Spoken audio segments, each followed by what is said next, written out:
Dios te bendiga. Bienvenido a nuestro canal Visión de Águila, Sanidad y Restauración. En este día te vamos a estar hablando bajo un tema muy importante, que es el peligro de ignorar tu propósito. Y para esto vamos a estar leyendo en el capítulo 4 del libro de Esther, versículo 13 al 14. Y dice así en el nombre de Jesús. Entonces dijo Mardoqueo que respondiese a Esther: no pienses que escaparás en la casa del rey más que cualquier otro judío, porque si callas absolutamente en este tiempo, respiro y liberación vendrá de alguna otra parte para los judíos, mas tú y la casa de tu padre pereceréis, y quién sabe si para esta hora ha llegado al reino. Aquí vemos a Esther, que estaba con un propósito en el reino. Y entendemos que cada persona que nace con un propósito. Usted y yo no nacemos simplemente por nacer. Usted no nació para llenar la tierra. Usted tampoco nació porque papá y mamá eran pareja. Usted nació porque en usted hay un propósito, o sea, una asignación desde los cielos. Cuando la persona viene a esta tierra, viene con asignaciones secular, pero también viene con asignaciones espiritual, con asignaciones del cielo, con asignaciones divinas. Y nosotros tenemos que prestar atención para lo cual fuimos nacidos.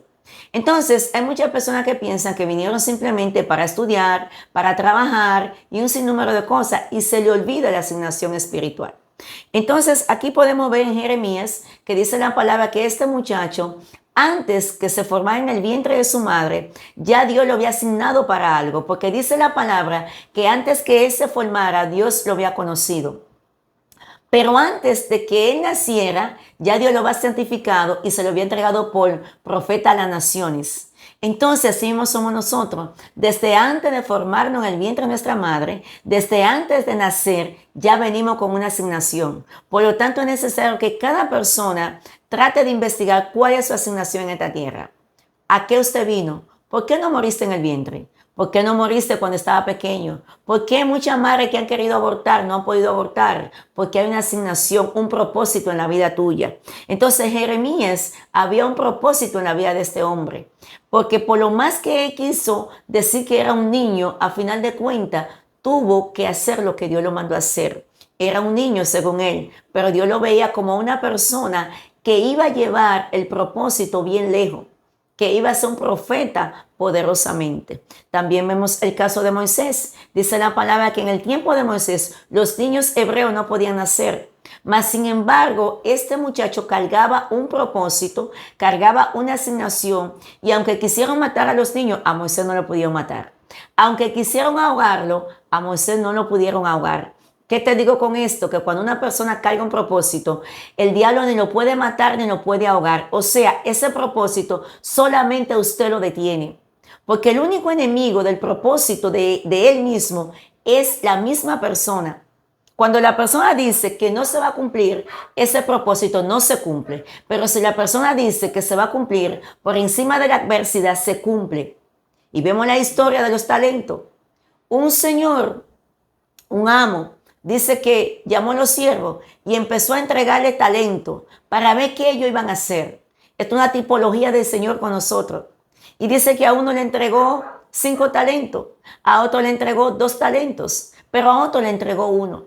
El que le entregaron 5 era una persona sabia, era una persona diligente, era una persona que realmente era obediente. Dice que lo multiplicó a 5 más. Al que le entregaron 2 también lo multiplicó a 2 más. Pero entonces el que le entregaron 1, este era un holgazán, un aragán. Era una persona que se estaba excusando. Dice que fue y lo enterró. Y cuando vino el Señor, él dice que lo buscó y se lo devolvió igual. Y el Señor se molestó de tal manera que se lo quitó, y al que tenía mucho se lo entregó. Entonces, ¿qué pasa con esto? Que cuando nosotros venimos con una asignación, usted y yo somos lo que lo vamos a hacer multiplicar. Pero para eso usted tiene que reconocer el talento que usted tiene. Porque si no lo reconoce, pueda que lo entierre como hizo este. Este siervo lo enterró. Los demás lo multiplicaron. Entonces yo te pregunto, ¿qué estás haciendo con tu talento? ¿Lo está multiplicando o lo está enterrando? ¿Sabes? Hay personas que Dios los manda con una asignación, como el caso de Jonás. Y entonces se vuelven rebeldes y quieren hacer las cosas a su manera. Mas, sin embargo, esto nos da a entender que no es a la manera de nosotros, sino es a la manera del Señor. Jonás lo mandan a Nínive y él se va para Tarsis. Pero el Señor tenía una asignación allá en Nínive. Y mire cómo se comportó este hombre. De tal manera que no se volvió a hablar de Jonás. Un gran profeta, un profeta genuino. Pero en su corazón había una situación. Y era que no había arreglado un resentimiento que había en su corazón. Era que en su corazón estaba el deseo de que Nínive muriera. Y por lo tanto, como él quería que esto aconteciera, él mejor prefería dejar su ministerio hasta ahí, dejar su asignación hasta ahí antes de obedecer. Entonces, para nosotros poder avanzar en este camino, tenemos que ser obedientes. Una persona, si no es obediente, no va a hacer realidad su propósito aquí en la tierra. Por lo más Biblia que sepa, por lo más que ore, si no es obediente, el ministerio se cae, el ministerio se desvanece. Entonces, nosotros tenemos enemigos de nuestro llamado. Y uno de esos enemigos es la desobediencia. Hay personas que son desobedientes y por lo tanto no pueden multiplicar su propósito. Mas, sin embargo, cuando son obedientes, pueden llevar su propósito a donde Dios dijo. Otro enemigo de propósito es la falta de fe. Cuando la gente tiene falta de fe, empieza la lógica a trabajar. Y en Dios no hay lógica, en Dios hay fe. Usted y yo no caminamos por vista, usted y yo caminamos por fe. Usted puede caminar por lo que el Espíritu Santo le ha revelado. Usted puede creer, pero aunque usted no vea, tiene que avanzar. Si usted cree, aunque no vea, puede avanzar, porque caminamos por fe. Si usted decide caminar por vista, no va a poder llegar al lugar que tiene que llegar. Porque hay veces que nosotros no estamos viendo realmente lo que dentro de pocos minutos veremos. Entonces la fe es la certeza de lo que se espera y la convicción de lo que no se ve. O sea, yo no puedo caminar por lo que veo. Yo puedo caminar por lo que yo creo. Yo puedo caminar por la palabra que Dios me dio. Yo puedo caminar porque entiendo que el Señor está conmigo como poderoso gigante. Pero también para que mi propósito se cumpla en esta tierra, yo tengo que tener discernimiento y entender para qué yo soy colocado en un lugar. Entender para qué yo estoy ahí. Entender para qué yo nací. Esther tuvo un problemita. Y es que esta mujer, aunque estaba allá en el palacio, aunque estaba allí, ella la fe empezó a fallarle. Empezó esta mujer a faltarle discernimiento.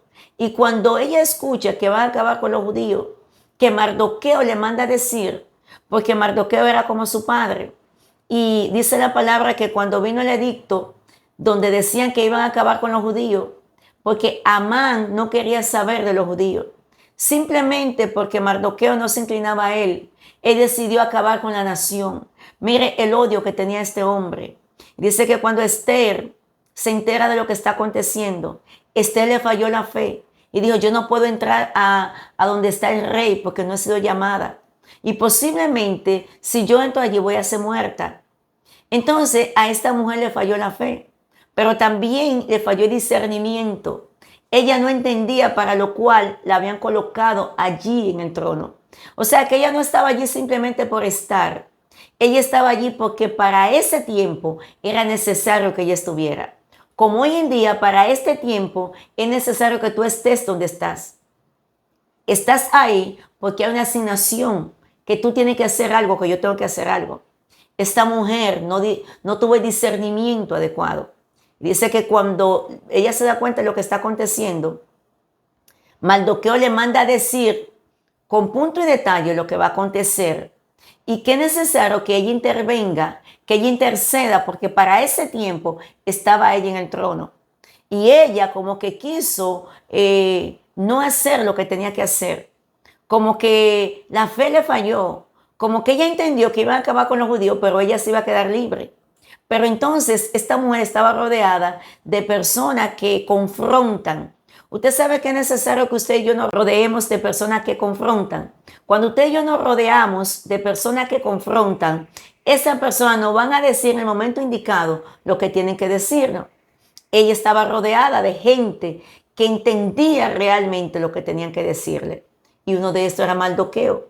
Cuando ella está que no quiere ir, Mardoqueo la confronta y le dice, no piense que va a escapar, aunque tú estés en el reino. O sea, no piense que porque tú estás en el reino, hoy en día tú vas a escapar. Porque como cualquier judío, tú vas a morir, porque eres judía. O sea, lo que le estaba diciendo era que aunque ella estuviera en el palacio, que aunque ella estuviera allí junto con el rey, aunque ella estuviera, lamentablemente, este edicto era para acabar con cada uno de los judíos. Y como ella era judía, a ella lamentablemente también la iban a matar. Entonces, cuando esta mujer reflexiona, dice la palabra que ella manda al pueblo entero a ayunar día y noche, a abstenerse de comer, para que Dios hiciera un milagro. Y dice que cuando ella está en este propósito, entonces ella decide entrar donde estaba el rey. Y allí entonces ella pudo preparar unos banquetes, hacer estrategia para ella poderle dar a entender realmente lo que ella le quería decir. Y cuando ella le dice lo que ella quería hablar con el rey, que el rey se entera de todo lo que Amán había hecho, dice la palabra que en la misma horca que Amán había hecho para Mardoqueo, allí en esa horca ahorcaron a Amán. Y el edicto no se podía revocar, pero sí se podía hacer otro edicto para contrarrestar lo que Amán había determinado hacer. Entonces vemos aquí que esta mujer supo para lo cual estaba allí en el reino. Ella supo para lo cual ella estaba en ese lugar. Cuando le habló Mardoqueo, sus ojos fueron abiertos. Porque hay veces que la gente quiere que le hablen lo que ellos quieren escuchar. Pero hay veces que no se le puede hablar lo que ellos quieren escuchar, sino realmente lo que Dios le manda a decir. Entonces, cuando Mardoqueo le dice las cosas a esta mujer, dice que esta mujer logra que haya un desafío. O sea, que el pueblo no se quedó brazo caído cuando lo fueron a matar, sino que ellos en el otro edicto se pudieron defender, porque el primer edicto decía que solamente lo iban a matar sin ellos defenderse, pero en el segundo edicto decía que se podían defender. Y dice que entonces cuando llega este momento, ellos se defendieron y los judíos pues no murieron. Pero ¿por qué acontece esto? Porque hubo una mujer que supo para cuál ella fue llamada, supo realmente el propósito que ella tenía de estar ahí en el palacio, que no fue simplemente por estar ahí, sino que ella estaba ahí con una asignación. Y así cada uno de nosotros tenemos que entender que estamos en esta tierra con una asignación y no podemos dejar que el tiempo pase y pase sin nosotros cumplir con esta asignación. Espero que esta palabra te sirva de mucha bendición para tu vida. Dios te bendiga y Dios te guarde.